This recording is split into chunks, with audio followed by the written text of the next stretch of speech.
జర్నలిస్టుల సమస్యలపై ప్రభుత్వానికి నివేదిక. చిన్న మధ్య తరహా పత్రికలకు నిబంధనల మేరకు ప్రకటనలు.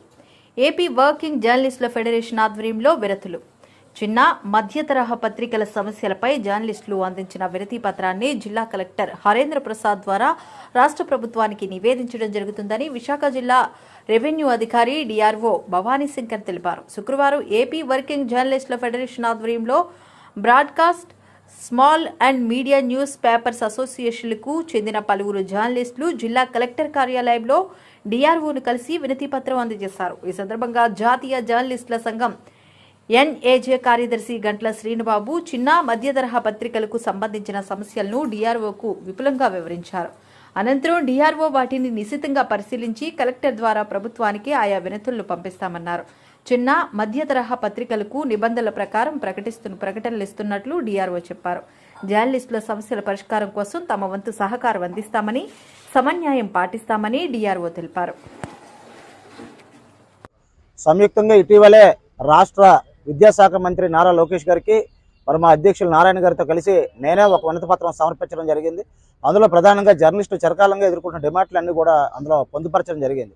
జర్నలిస్టులు చిరకాల వాంఛగా ఉన్న జర్నలిస్టులకు ఇళ్ల స్థలాలు మంజూరు చేయాలని, అందరికీ అర్హత కలిగిన వారు ప్రతి ఒక్కరికి కూడా ఎక్రిడేషన్ సదుపాయం కల్పించాలని, అలాగే ప్రభుత్వ ప్రకటనలు ఇచ్చి ప్రోత్సహించాలన్నది కూడా అందులో పొందుపరచగా మంత్రి లోకేష్ గారు స్పందించి దానిని సమాచార పౌర సంబంధాల శాఖ ప్రిన్సిపల్ సెక్రటరీ గారికి పంపించడం జరిగింది. ఇదే విషయాన్ని మంత్రి నారా లోకేష్ గారి దగ్గర నుంచి మా అధ్యక్షులు నారాయణ గారికి మరి అదేవిధంగా నాకు కూడా నిన్ననే సమాచారం కూడా పంపించడం జరిగింది.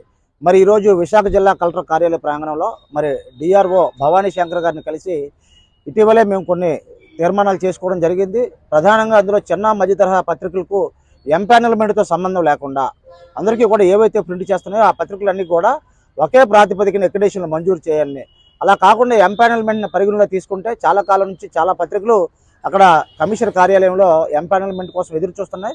వారందరికీ కూడా ఎంపానల్మెంట్ ప్రక్రియ పూర్తి చేసిన వెంటనే అప్పుడు ఎక్రిడేషన్లు మంజూరు చేయాలనేది ప్రధానంగా మా డిమాండ్. ఆ రెండు కూడా ఈరోజు అందజేసిన వినతి పత్రంలో పొందుపరిచాం. అలాగే ప్రభుత్వ ప్రకటనలో ఏదైతే గతంలో ఇచ్చి చిన్న మధ్య తరహా పత్రికలను ప్రోత్సహించేవారో అదే రీతిని ఇప్పుడు కూడా ఆ ప్రకటనలు కంటిన్యూ చేయాలని, కనీసం ఏడాదికి కొన్నింటిని ప్రాతిపదికగా ఇవ్వాలని చెప్పేసి కోరడం జరిగింది. మరి ఇళ్ల స్థలాలు కానీ ఇల్లు కానీ ఎలాగ కూటమి ప్రభుత్వం అందుకు సంసిద్ధతను కూడా వ్యక్తం చేసింది. త్వరలోనే ఇందుకు సంబంధించి జీవో కూడా వెలువడుతుందని తెలుస్తోంది. కాబట్టి జర్నలిస్టులు సమాజానికి వారధులు కాబట్టి వారి సమస్యలను పరిష్కరించాలని చెప్పేసి ఈరోజు జిల్లా కలెక్టర్ కార్యాలయం ద్వారా రాష్ట్ర ప్రభుత్వానికి మా వినతిని పంపించడం జరిగింది.